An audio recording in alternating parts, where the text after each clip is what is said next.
This band of some steadier snow will gradually work to the north, so over the next hour or so, we'll find the snow picking up a little bit around Alpena. On the other side of the cold front, 29 degrees in Minneapolis. This colder air mass is heading in our direction. And we also have a winter storm warning in pink for Gogebic County, especially western sections of Gogebic County. That's where we'll be looking at the highest amounts of snow throughout the UPs. Snowfall amounts 1 to 3 inches away from the shoreline, but probably less snowfall near the Lake Huron shoreline. Wednesday morning, we'll likely have a break of some dry weather continuing into midday. And on Sunday, the winds are going to get even stronger. Once the wind direction shifts out of the west, that will bring dropping temperatures, and we'll have wind speeds of 20 to 30 miles per hour. The rain tonight is going to be moving off to our east, and we'll have drier weather moving in for tomorrow. So here's a look at 7 a.m. tomorrow morning. That rain is long gone, but any more showers that come through this evening could be in the form of rain or a rain-snow mix, because the temperatures near Lake Michigan are just a couple degrees warmer.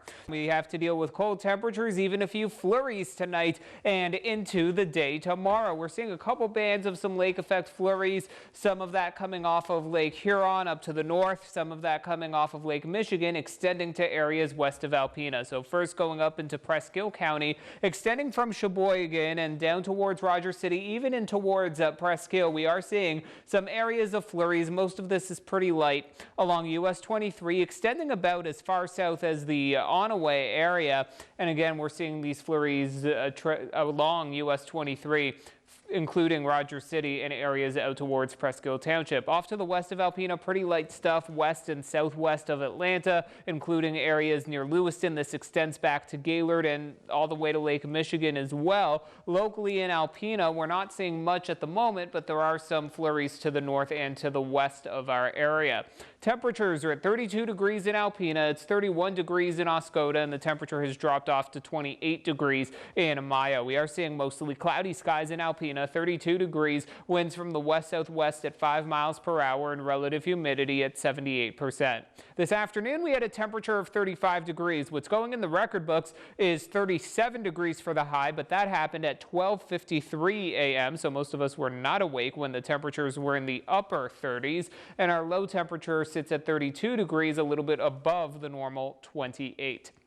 We are seeing quite cold air across much of the upper Great Lakes. It's 26 degrees in Marquette, 18 degrees in Duluth. Some of this colder air will be heading toward our area, especially late tomorrow night into early Wednesday.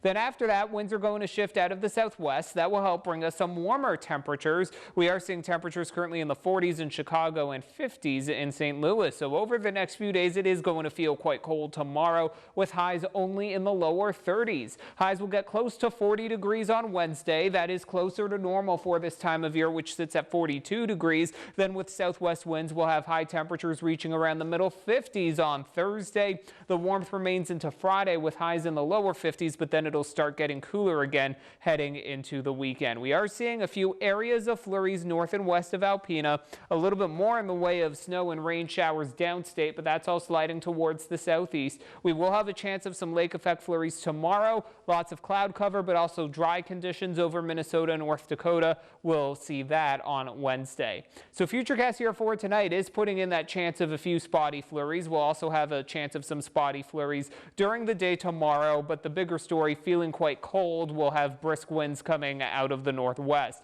Then going into Wednesday, looking generally dry, mostly cloudy, a cold start Wednesday morning. By the time we get to Thursday, that's when temperatures will get warmer. For tomorrow, highs near 33 degrees, dropping off to 23 degrees early Wednesday. Highs near 40 degrees with mostly cloudy skies. Feeling nicer on Thursday with high temperatures reaching the middle 50s and staying mostly cloudy through the end of the week. Highs around 52 degrees on Friday. Saturday will probably start dry, but later in the day we'll have a chance of rain increasing with highs in the middle 40s. For Sunday, highs near 50 degrees with a chance of showers, and then a mix of sun and clouds next Monday, along with a return to some cooler temperatures, highs around 40 degrees. When it comes to moisture, Professor Craig says there's more to consider than just total monthly rainfall.